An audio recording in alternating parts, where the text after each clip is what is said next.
Hi everyone, welcome to this week's reading, and this week is for the 29th of August through to the 5th of September. And this week I'm going to be using one card from the Gateway Oracle by Denise Lynn, and we'll see 2 or 3 cards from the Greenwich Tarot. So as usual, we'll chat about the astrology first. So with the astrology this week, there's something really interesting happening. There's a triple conjunction, which is an alignment of 3 planets, all pretty much on the same degree. So you have Mercury on 29 degrees of Virgo, Venus on 29 degrees of Virgo, and then Jupiter on 27 degrees of Virgo at the moment. So if you were born at the very end of an Earth sign, so that's end of Virgo, Taurus, or Capricorn, you can expect some good energy at the moment. Perhaps some synchronicities happening, or like bumping into somebody that you haven't seen for a long time, or some kind of new connections, and it might come out of your routine because related to Virgos, related to routine, could be connected to a breakthrough in health, or could be some kind of positive benefits through your work as well. So that is in particular for people born at the end of an Earth sign, but it will actually have benefits for a lot of people, that said. So it's a rare thing that's happening at the moment and will last for the next few days or so, that energy. And at the moment we have the moon in Leo, and so the moon's actually going to, after Leo, it's going to go into to Virgo. So that's going to be interesting with all the other placements in Virgo that we have. So let's see. What I had written down here was actually, first of all, with the moon in Leo, later on today, the moon's going to trine with Mars, so it's going to bring a boost of energy. So if it's nighttime where you are, just be careful of having stimulants, because you might not be able to sleep with that energy. But then it's also going to make a trine aspect with Saturn. So just in general, this energy with the moon coming up to trine with Mars and Saturn is showing that if you take action today on something to do with something that you want to achieve, it could have some positive long-term benefits for you. It's a good time to try to get organised as well with all this energy.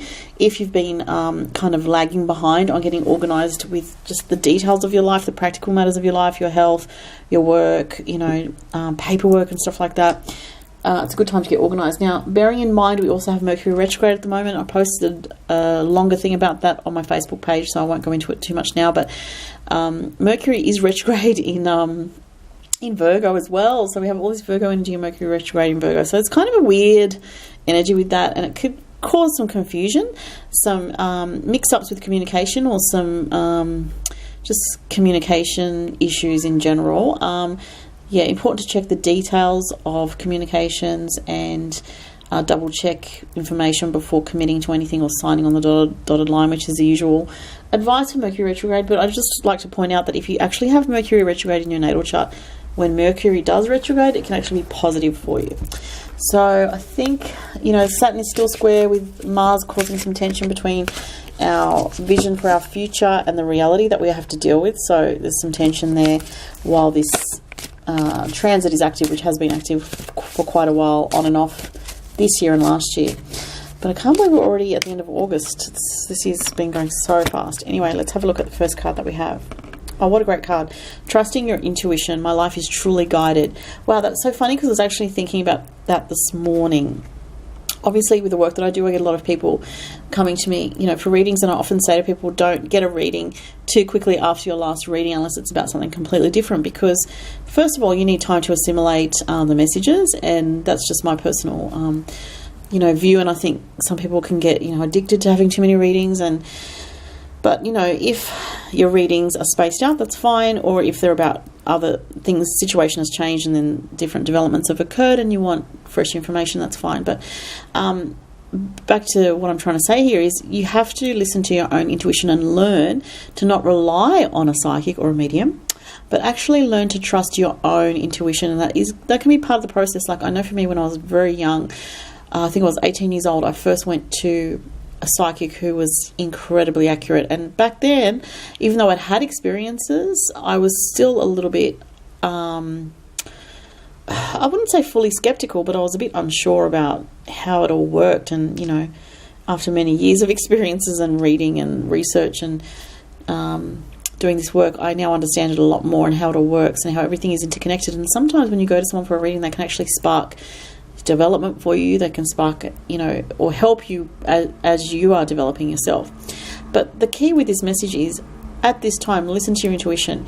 If something happens this week and you feel like, you know what, I'm just going to hold back from reacting to that or following up on that for now until I feel certain, do that. Listen to what your instinct is saying, because everybody's life has a thread of synchronicity through it. It has your own messages from your guides coming through to you. And if you ask for messages from your guides, they will give them to you in the form of signs, messages, symbols, animal signs, music that you hear, repetitive thoughts that, are prompting you to something positive in your life.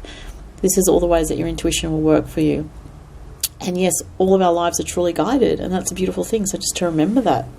And, you can't miss out on your destiny, I don't believe, unless maybe you are, deciding to be stuck in a pattern and you choose not to break out of it. Then that is still a choice that you're making. So you may have heard that saying, not making a decision is still making a decision. So,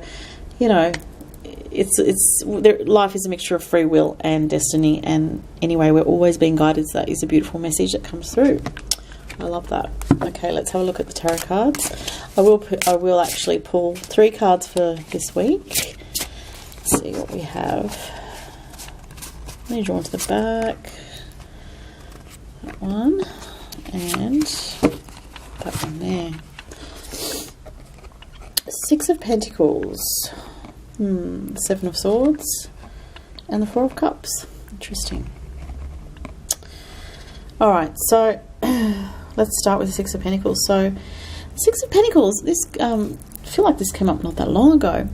This is a positive message about finances. So if you've been needing extra money, support, or something to do with practical matters, this is saying that this week there could be a little message that's positive for you about more money coming in or help with something practical that could relate to finances or just work or practical life. If you are if you're needing to get a loan or something like that, this is saying that it will come through for you. But again, because Mercury is retrograde, double check the fine detail. Like, I'm really serious about that, especially because it's in Virgo, and Virgo rules like paperwork and details and all that sort of stuff as well, communications. So I'm really drawn to how he's got something hidden in his hand there at the back. There's this man, he's holding something behind his back. It's kind of making me feel a bit strange about that. Like, be careful. You may be offered something this week and it might not be as good as it seems. So just, there's another side to this message for some people.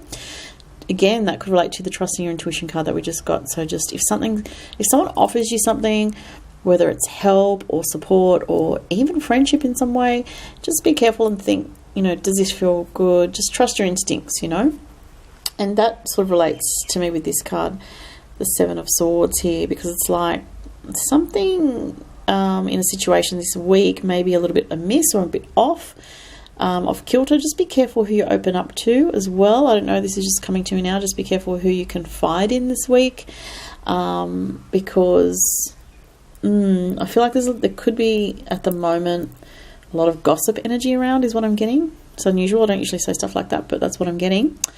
And then the 4 of Cups. So yeah, it looks like, I feel like, all these cards are connected, and there could be something of a realization about a situation that maybe is a bit disappointing in some way, but at the same time, there is something positive here. It's like, you may have received an offer that wasn't quite the right one just yet, but there is something better coming. So that's what I want to say with that.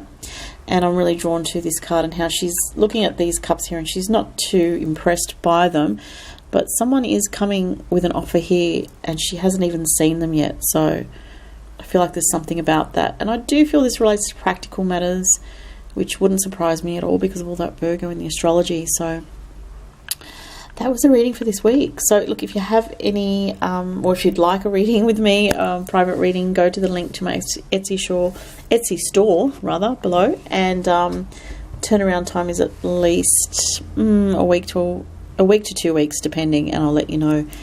Thanks everyone, and have a really great week. Bye.